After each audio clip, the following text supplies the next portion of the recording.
Daily Bible reading, Exodus chapter 15. Then Moses and the Israelites sang this song to the Lord. They said, I will sing to the Lord, for he has triumphed gloriously. Horse and driver he has hurled into the sea. The Lord is my strength and might. He is become my deliverance.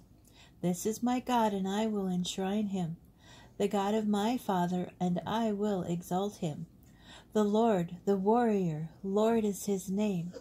Pharaoh's chariots and his army he has cast into the sea, and the pick of his officers are drowned in the sea of reeds. The deeps covered them, they went down into the depths like a stone. Your right hand, O Lord, glorious in power, your right hand, O Lord, shatters the foe. In your great triumph you break your opponents. You send forth your fury, it consumes them like straw. At the blast of your nostrils the waters piled up. The flood stood straight like a wall. The deeps froze in the heart of the sea. The foe said, I will pursue, I will overtake. I will divide the spoil. My desire shall have its fill of them. I will bear my sword. My hand shall subdue them. You made your wind blow. The sea covered them. They sank like lead in the majestic waters. Who is like you, O Lord, among the celestials? Who is like you, majestic in holiness, awesome in splendor, working wonders? You put out your right hand, the earth swallowed them. In your love you lead the people you redeemed. In your strength you guide them to your holy abode. The peoples hear, they tremble. Agony grips the dwellers in Philistia. Now are the clans of Edom dismayed. The tribes of Moab trembling grips them. All the dwellers in Canaan are aghast. Terror and dread descend upon them.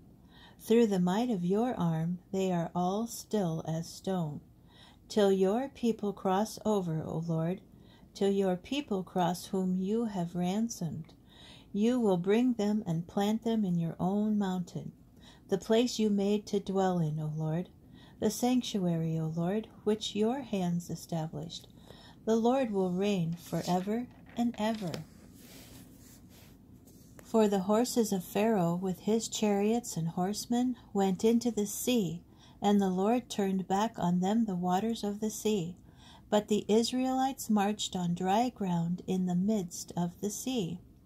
Then Miriam, the prophetess, Aaron's sister, took a timbrel in her hand, and all the women went out after her in a dance with timbrels, and Miriam chanted for them. Sing to the Lord, for he has triumphed gloriously. Horse and driver he has hurled into the sea. Then Moses caused Israel to set out from the Sea of Reeds. They went on into the wilderness of Shur. They traveled 3 days in the wilderness and found no water. They came to Marah, but they could not drink the water of Marah, because it was bitter. That is why it was named Marah. And the people grumbled against Moses, saying, What shall we drink? So he cried out to the Lord, and the Lord showed him a piece of wood. He threw it into the water, and the water became sweet. There he made for them a fixed rule, and there he put them to the test. He said, If you will heed the Lord your God diligently, doing what is upright in his sight, giving ear to his commandments and keeping all his laws, then I will not bring upon you any of the diseases that I brought upon the Egyptians. For I, the Lord, am your healer. And they came to Elim, where there was 12 springs of water and 70 palm trees, and they encamped there beside the water.